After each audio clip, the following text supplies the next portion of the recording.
देखिए, एक गैर मर्द मेरे ऊपर बैठ गया, मेरी शर्मगाह के ऊपर बैठा। ठीक है, मैं बड़ी बेशर्मी वाली बात है मेरे लिए। मैंने जिस इंसान के साथ अपनी ज़िंदगी में या दोस्त के साथ या भाई के साथ सिंसियर हुई हूँ, उसने मुझे चीट ही किया है। तो आज मेरा अपना बंदा मुझे चीट कर जाएगा, जिससे मैंने दुनिया में सबसे ज़्यादा प्यार किया। उसके लिए मैंने अपनी इंडस्ट्री छोड़ी, अपना जहां छोड़ा, अपना ईमान छोड़ा। तो ये था मेरा इंसाफ। मुझे इंसाफ कौन देगा? आप लोग देंगे, या ये बात यहीं पे आज दफन हो जाएगी? मुझे पहले भी कपड़े उतारे थे, आज तो इतने कपड़े उतार दिए कि शायद मुझे पहनने का मौका भी नहीं मिल। अस्सलाम वालेकुम, मैं हूँ लाइबा ख़ान और आए दिन मैं सुर्खियों में रहती हूँ। लोग मुझसे पूछते हैं कि लाइबा ख़ान, आपको सुर्खियों में रहने की ना ज़ीनत बन चुकी हुई हैं। तो आपका कभी बचपन से हम स्कैंडलाइज देखते आ रहे हैं आपको। पहले आप इतनी में फ़ेमस हुई, फिर आप इतने में हुई, फिर आप इतने में हुई, कभी इतने में फ़ेमस हुई। तो मैं आज आप सबसे एक अपनी अकेली और एक आप सबसे एक जैसे एक मैसेज करते हैं ना, मैं उस तरह एक बात करना चाहती हूँ कि सारी उम्र मैंने स्कैंडल की ज़िंदगी में गुजारी है, लेकिन कभी कभी स्कैंडल आपको महंगा भी पड़ जाता है और दुनियादारी देखने का मौका भी नहीं देता। तो मेरे साथ जो आज सानिया ये वाक़या हुआ है, ये मेरा ख्याल से एक हवा की बेटी के साथ होना नहीं चाहिए था। तो मेरा ये जो आज का स्कैंडल है ना, ये स्कैंडल नहीं है, खुदा का वास्ता। लोग कह रहे हैं जी स्कैंडल का लाइबा ख़ान लगवा रही है और ये सारी री प्लानिंग जब्बार की है। तो जब्बार ने मेरे साथ जेन्युइन वाक़या किया है।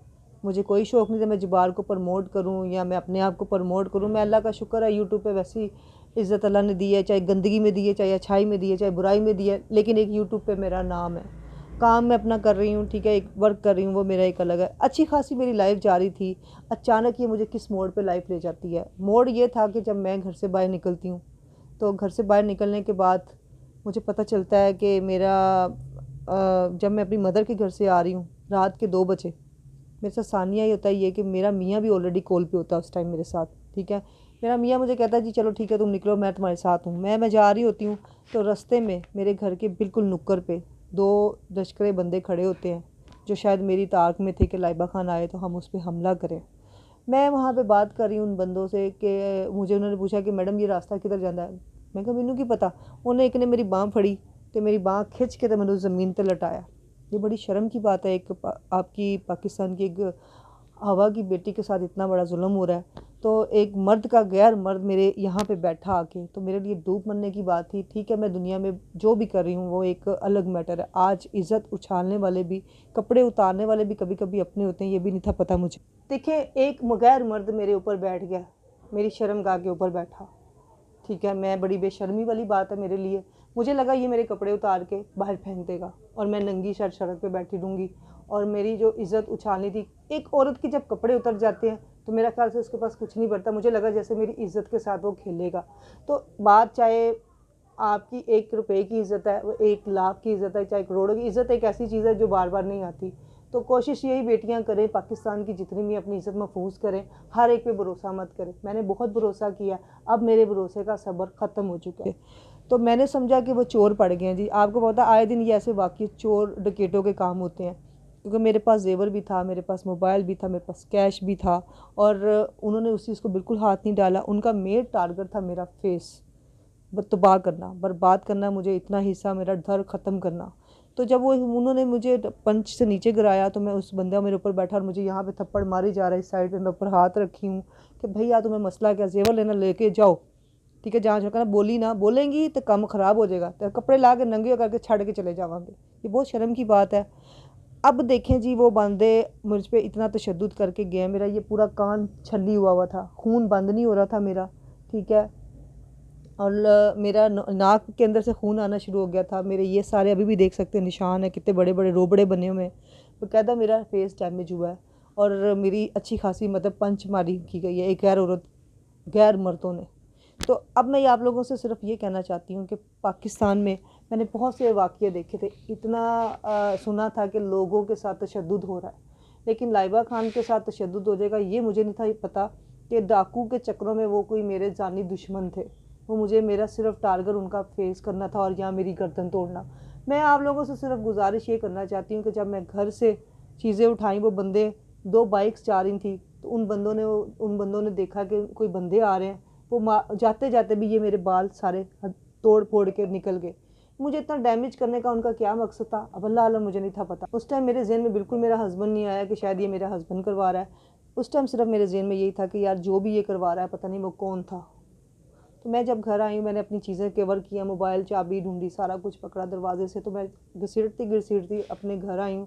तो मैंने सबसे पहला कॉल किया अपने हस्बैंड को। मैंने उनको कॉल किया, मैंने कहा जी बात सुने, मेरे साथ ये तशद्दुद हुआ है। तशद्दुद के बाद उन्होंने मुझे आगे से बड़ा अजीब सा सवाल किया जिससे मेरी ज़मीर मुतमिन नहीं थी, मेरे पैरों के नीचे से ज़मीर निकल गई। उन्होंने मुझे आगे से कहा जी तुम बच कैसे गई। मैंने पहला समझा कि मजाक किया, क्योंकि अक्सर मजाक में भी बड़ा कुछ हो जाता है कि शायद ये मजाक समझ रहा है कि मेरे साथ कुछ भी नहीं हुआ। तो मैंने उसको वीडियो कॉल पे दिखाया, बाकायदा मेरे पास स्क्रीनशॉट भी है, मैं आपको दिखा सकती हूँ। तो उस स्क्रीनशॉट में इसने मुझे कहा जी तुम बच कैसे गई हो और तुम्हारे ये चेहरे पे निशान या ये जो भी है। तो मैंने उसे कहा, ये कह के उसने फ़ोन बंद कर दिया। शायद उन बंदों से ट्रेस बात करनी हो, अल्लाह जानता है। अभी लास्ट में उसने मुझे फिर दोबारा, मैं उसको फ़ोन करके वो ज़ात की गालियाँ दी। जैसे देखें जिस बात में एक औरत आ जाती है ना, जैसे उसकी रूह उसके बस में नहीं होती। तो मैंने उस टाइम मैंने शोहर नहीं समझा, मैंने उसने अपना जानी दुश्मन समझ के गालियाँ दी। और मैंने बहुत से मैसेज ऐसे किए जो ना काबिल बर्दाश्त थे मेरे। तो मैंने उसमें कुछ नहीं देखा कि अच्छा किया बुरा किया, मुझे इस चीज़ का वल्लाह आलम को इल्म था। इस टाइम मेरे होशो हवास में ये बात थी कि सिर्फ मेरी जान का ये दुश्मन क्यों बना। ठीक है, पहले तो वो मुझे ब्लैकमेल करता रहा, मेरी वीडियो न्यूड बेचता रहा। वो भी एक बहुत बड़ा स्कैंडल है कि इसने मेरी बाहर के मुल्क वीडियो बेची हैं मेरे साथ। पहली तो बात है, इसने न्यूड वीडियो क्यों बनाई और मैंने इसके साथ न्यूड वीडियो क्यों बनवाई। हम दोनों ने ये गलत काम क्यों किया। मैंने तो इसलिए था कि चलो ये एक शोहर है और मजाजी खुदा का अल्लाह पाक ने एक बहुत बड़ा रुतबा दिया हुआ है कि ये अपनी पनाह में ही रखता है, अपने पंख से बाहर नहीं निकालता। लेकिन कुछ पंख ऐसे होते हैं जो बाहर निकाल के फेंक देते हैं। तो ये उनमें से था जिसने आज मेरी इज़्ज़त को इतना उछाला है कि लाइबा खान कहीं की नहीं रही। सोशल मीडिया में मैं ऑलरेडी इसमें मुझे पहले भी कपड़े उतारे थे, आज तो इतने कपड़े उतार दिए कि शायद मुझे पहनने का मौका भी नहीं मिल रहा। वो कह रहा जी ये आप मुझे गंदा कर रही हैं, मीडिया को कभी मेरी वीडियो बना के पुरानी वीडियो को भेज रहा है कि ये देखिए ये मुझसे माफ़ी मांग रही। काफ़ी यूट्यूब को आपने मना किया है कि देखें भाई सुलह हो गई है और ये ड्रामे कर रही है, सिर्फ प्रमोशन के लिए कर रही है और इसका रंडी का कोई काम नहीं है। आपको नहीं पता ये पैसे खाने वाली मशीन है।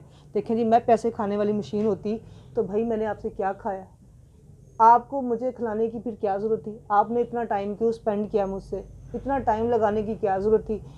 चस्ती फारग करते, चुप करके शादी करते, मुझसे डिवोर्स मांगते, दुनिया दिखावा करने की क्या ज़रूरत थी। क्या तुम्हारा ये नया प्लान था लाइबा खान से प्रमोशन लेने का, या तुम्हारी कोई नई चाल चलने वाली थी। तुम फिर लोगों को मुझे शोबिस में कह रहे हो कि तुम काम करो। सबसे बड़ा टारगेट तुम्हारा ये था कि 6 महीने में तुमने मुझे कहा काम करो, मैं तुम्हारे साथ खड़ा हूँ। मुझे काम करवा रहे हो और 6 महीने में तुम मेरे जड़े काट रहे हो। मेरे साथ जो फेसबुक पे ऐड होता था तुम उसको रिक्वेस्टें भेज के उनसे अंडरस्टैंडिंग और उनको मेरे खिलाफ बातें करते थे। ये व्हाट्सएप पे तुमने मेरे हर एक से बात की है कि लाइबा खान अच्छी नहीं है, देखें ये बोल्ड काम कर रही है, देखें ये इसका इंटरव्यू लगवाने वाला था जिसमें सबसे बड़ा हाथ तुम्हारा खुद का होता था। आज इतना कुछ तशद्दुद करने के बाद, इतना जुल्म और सितम करने के बाद, आज आप अपने आप को दूध में वो मक्खी जैसे गिर जाती है उसको निकाल के बाहर फेंकने के चक्करों में मुझे गंदा कर रहे हैं, मेरी इमेज ख़त्म कर रहे हैं। मुझे आपसे फ़ायदा क्या आपका इतना कुछ करने कहलवाने का। आपको अच्छी नहीं लगती तो आपका काम था चुप करके तलाक कर। आपने मुझे अब इतनी बड़ी धमकी दी है कि मैं आपको जान से मार दूंगा। ये दुनियादारी यहीं पर रह जाती है, सब कुछ यहीं पे रह जाता है। ये पैसा, ये दौलत, ये शोहरत। मैं मर जाती तो मेरे पिछलों को सिर्फ दुख होना था, ना किसी यूट्यूब को दुख होना था, तो ना किसी जहाँ के किसी साथ वालों को दुख होना था। सबको सिर्फ यही दुख होना था जी लाइबा खान थी एक, उसके मियाँ ने कहा जी वो उसका चक्कर बड़े से मर्दों के साथ था तो इसी वजह से या कोई चोट पड़ गया तो मर गई। तो खैर मेरे मर्द का जो फितरत साहब इनका बुरा नतीजा होना ही, इन्हें मरना ही होना, इनके मरण के दिन आ गए ने होना, इंशाल्लाह मरण के दिन इनके आ गई। ये मेरे अभी भाई को मैसेज किया इसने, ठीक है। मैंने जितने भी यूट्यूबरों को, मेरा खैर ये नहीं था कि मैं इसकी आवाज़ फेमस करूँ या इसकी गंदी शक्ल फेमस करूँ। मैंने सिर्फ इसको ये कहना चाहती हूँ, अगर आपको एक औरत नहीं अच्छी लगती, आप लोग उस औरतों को तोमते लगाते हो कि जी एक औरत नहीं मिलती है या आपको नई लड़कियाँ ख्वाब दिखाती हैं। वो कौन सी औरतें हैं जो किसी के घर ख़राब करती हैं चंद कागज़ों के पीछे। मेरे साथ आज तक धोखा ही हो रहा है। मैंने जिस इंसान के साथ अपनी ज़िंदगी में या दोस्त के साथ या भाई के साथ सिंसियर हुई हूँ उसने मुझे चीट ही किया है। तो आज मेरा अपना बंदा मुझे चीट कर जाएगा जिससे मैंने दुनिया में सबसे ज़्यादा प्यार किया, उसके लिए मैंने अपनी इंडस्ट्री छोड़ी, अपना जहाज छोड़ा, अपना ईमान छोड़ा। तो ये था मेरा इंसाफ। मुझे इंसाफ कौन देगा, आप लोग देंगे या ये बात यहीं पे आज दफन हो जाएगी या ये चंद दिन स्कैंडल बन के चलेगी या इसकी मुझे प्रमोशन का कोई फ़ायदा होगा। मुझे आप लोग इंसाफ दें कि लाइबा खान को इसमें किस चीज़ का फ़ायदा है, लाइबा खान को इसमें किस चीज़ का कोई मज़ा है, या मुझे कोई काम नहीं मिल रहा। अल्लाह का शुक्र है मुझे तो काम भी मिल रहा है, मुझे तो पैसे भी आ रहे हैं, मुझे हर चीज़ आ रही है, फिर ये आपकी बेटी ने आप लोगों के साथ ऐसा क्यों किया। देखें, इस चीज़ का मेरा सिर्फ इंसाफ था कि आज आपकी बेटी परेशान है, पूरी दुनिया की आवाम के लिए मैं डिस्टर्ब हूँ, सब उठें, तकलीफ़ में मेरा साथ दें। ऐसे लोगों को कल को मार जाएंगे। देखें, सिद्धू मूसा को मारा किसी ने पता नहीं चला, हमारी बहुत सी इंडस्ट्री की औरतों को मारा गया, आज तक किसी ने आवाज़ नहीं उठाई। चंद दिन लोगों ने मज़ा लिया, चस्के लिए, सब निकल गए। तो चस्के यूट्यूब कहते हैं जी चस्के ले रहे हैं तुमसे, मुझे कह रहे हैं जी जब्बार भैया आप हमें इंटरव्यू दें, हम इसको देंगे।